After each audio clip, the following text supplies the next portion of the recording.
Dear Diary, alam mo ba kung ilang gabi akong napuyat kakaisip kung hanggang kailan ko kakayanin to? Kung hanggang kailan ako magiging matatag sa harap ng mga taong umaasa sa akin? Ako nga pala si Paulo, isang ordinaryong binata mula sa probinsya, anak ng tindera at karpintero. Hindi lumaking mayaman pero lumaking may pangarap. At ito ang kwento kung paano pinatunayan ni Lord na hindi mo kailangang magkaroon ng lahat para maramdaman mong pinagpala ka. Noong 22 ako, natanggap ako sa trabaho sa abroad, isang construction worker sa Middle East. Excited ako pero halong kaba at lungkot. Hindi ko alam kung tama ba itong desisyon ko pero alam kong kailangan. Binitbit ko lang ang 2 bag. Isa, puro damit. Isa, puro pangarap. Pagdating ko doon, parang ibang mundo. Ang init ng hangin, ang alikabok pumapasok sa bawat singit ng damit ko. Sa unang linggo pa lang, halos gusto ko nang umuwi. Walang kamag-anak, walang kaibigan, puro banyaga ang kasama.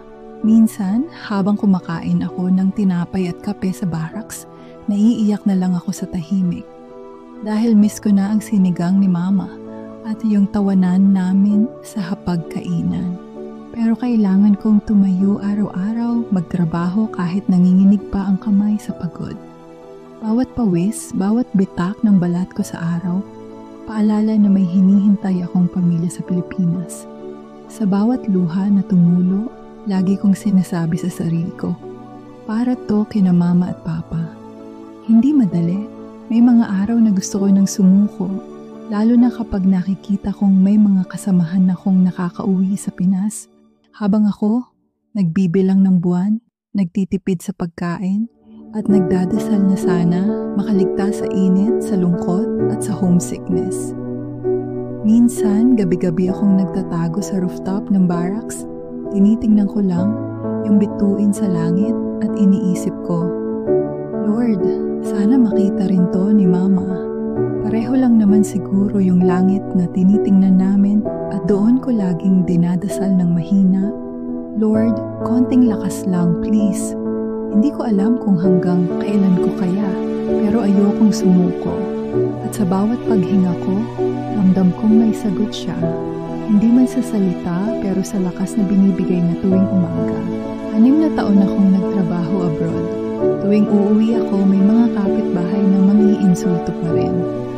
Si Paulo, OFW na, pero barong-barong pa rin bahay.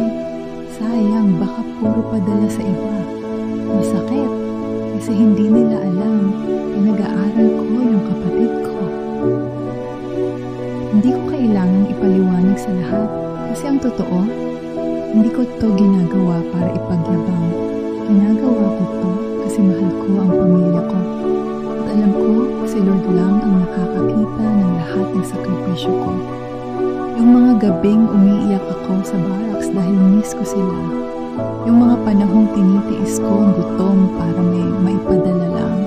At yung mga araw na pinipilit kong ngumiti kahit wasak na sa pagod. Kasi kahit walang nakakakita, alam kong nakatingin siya. Isang araw, may tumawag mula sa Pilipinas. Si Mama umiiyak. Paulo, si Papa, na-stroke. Parang gumuho yung mundo ko. Wala akong magawa kundi umiyak sa barracks. Gusto kong umuwi pero wala pa akong ipon. Doon ko natanong si Lord, bakit ganito Lord? Sinusubukan mo ba ako? Tahimik si Lord. Pero sa puso ko may boses na bulong. Anak, hindi pa tapos ang kwento mo. Lumipas ang mga araw na puno ng lungkot at pangamba. Nagdesisyon akong gawin ang lahat ng kaya ko kahit malayo. Magtrabaho ng mas matindi, magtipid sa pagkain at magdasal ng taimtim. Sa bawat tawag ni Mama, ramdam ko ang bigat ng responsibilidad. Pero hindi ko alam na ang mga magulang ko rin ay lihim na nag-iipon para sa kinabukasan namin. Bumalik ako sa dasal. Araw-araw akong nagpe-pray bago magtrabaho. Kahit pagod, sinasabi ko, Lord, gamitin mo ako. Alam kong may dahilan lahat ng to. Hanggang isang araw, nakilala ko si Kuya Ben, isang Pinoy na matagal na sa kumpanya. Tinuruan niya akong mag-ipon at magplano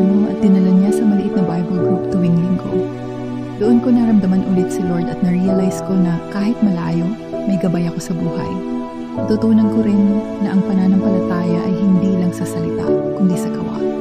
Kahit hindi ko alam, ang mga magulang ko ay nagtitiis at nag-iipon ng lihim para sa aming kinabukasan. Ito ang nagturo sa akin ng tunay na halaga ng pagtitiwala at pasensya, na minsan may mga biyayang dumarating nang hindi mo inaasahan. Nang araw na yun, niyakap ko si Mama at Papa ng mahigpit. Pareho silang umiiyak, pero may ngiti sa kanilang mga mata. Yung ngiti na matagal kong hinintay makita.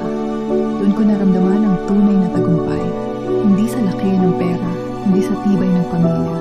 Habang naglalakad ako sa lupa na binili nila, naamoy ko ang halimuyak ng bagong damo at naririnig ko ang huni ng ibon. Simple lang, pero para bang sinasabi ng kalikasan, ito na yun, Paulo. Ito yung bunga ng bawat sakripisyo. Doon ko rin naisip, minsan pala habang abala tayo sa paghahanap ng tagumpay sa malayo, tahimik na tinatayo ng mga nagmamahal sa atin ang tunay nating tahanan. Lumipas ang mga buwan, sinimulan naming ayusin ang lupa. Hindi man marangya, pero bawat posting itinayo, bawat pader na hinulma, may kasamang dasal at pasasalamat. Si Papa, kahit medyo hirap pag gumalaw dahil sa stroke, pinipilit pa ring tumulong. Tinuturo kung saan ilalagay ang bawat bato. Si Mama naman, araw-araw nagluluto para sa mga tumutulong sa amin, laging may ngiti sa kabila ng pagod. At sa bawat araw na lumilipas, mas lalo kong naintindihan ang plano ni Lord. Hindi pala niya ako pinahirapan para parusahan, kundi para ipakita kung gaano kalakas ang pananampalataya at pagmamahal ng pamilya ko. Totoo nga, hindi mo kailangang yumaman para sabihing pinagpala ka. Minsan, sapat na yung may tahanan na puno ng pagmamahal at pananampalataya. Ngayon, tuwing tinitingnan ko ang lupa namin yun, hindi ko lang nakikita ang damo o lupa. Nakikita ko ang bawat luha, dasal at pangarap na tinanim ng pamilya ko. At habang nakatingin ako sa langit, sinasabi ko lang, salamat Lord, hindi mo ako pinabayaan. At salamat din sa pamilya kong naging instrumento ng pag-asa at himala. Tuwing nakikita ko ang lupa, lagi kong naaalala kung saan ako nagsimula. At lagi kong sinasabi sa sarili ko, hindi mo kailangang yumaman para sabihing pinagpala ka. Minsan, sapat na yung may disiplina, may pangarap, at may Diyos sa gitna ng lahat ng ito. Ang tunay na tagumpay hindi nasusukat sa pera o bahay, kundi sa pagtiyaga, pananampalataya at pagmamahal ng pamilya. At sa bawat kwento ng buhay ko, natutunan ko na ang mga pagtawa at pangungutya ng iba ay pwedeng maging tugon sa paglago at tagumpay mo. Ngayon, mas natutunan kong pahalagahan ang mga simpleng bagay.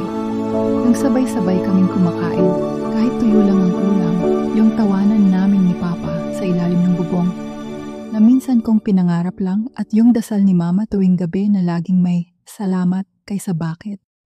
Dati gusto ko lang makaahon sa hirap, pero ngayon, mas gusto kong manatiling may pusong mapagpasalamat.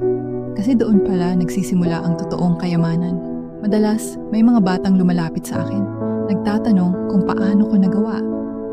Umiti lang ako at sabi ko, hindi ko to magagawa kung hindi ko unang natutunang magtiwala kay Lord.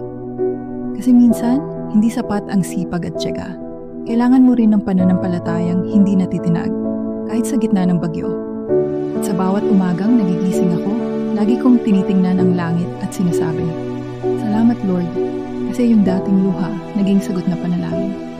At sa puso ko, alam kong kahit anong mangyari, kahit gaano kahirap ulit ang buhay, handa na akong humarap dahil alam kong kasama ko siya sa bawat hakbang. Ngayon, habang nakatayo ako sa lupa na para sa kinabukasan ng pamilya namin, ramdam ko ang lahat ng sakripisyo, dasal at pagtitiis. Hindi lang ito kwento ng pagsubok at paghihirap sa abroad, kundi kwento ng pagmamahal ng pamilya, ng pananampalataya sa Diyos at ng pagtitiwala sa plano niya. Ang totoong biyaya, hindi nasusukat sa pera o material na bagay. Makikita mo ito sa mga taong nagmamahal sa iyo ng tahimik, sa mga sakripisyong ginagawa nila kahit hindi mo alam, at sa bawat hakbang mo na puno ng disiplina at tiwala. Kung may natutunan ka sa kwento ko, tandaan mo, ang mga pagsubok at pangungutya ng iba ay pwedeng maging daan para sa tagumpay mo, basta kasama mo si si Lord at may puso kang naniniwala. Marami sa atin ang nadadapa, napapagod at pinagtatawanan. Pero kung may natutunan ako sa 6 na taon kong paglalakbay, ito yon. Ang mga tawanan at pangungutian ng iba, pwede mong gawing tugtugin ng tagumpay mo basta kasama mo si Lord at pinipili mong magtiwala. Kaya kung ikaw ngayon ay pagod, nalulungkot o nagtatago ng luha, alalahanin mo, hindi pa tapos si Lord sa kwento mo. Kung nakarelate ka sa kwento ni Paulo, huwag mong kalimutang i-like, i-share at mag-subscribe sa Real Talk Diaries Daily para sa mas marami pang totoong kwento ng pananampalataya, pag-asa at inspirasyon. Dahil dito sa Real Talk Diaries Daily, bawat luha may dahilan, bawat dasal may kasagutan.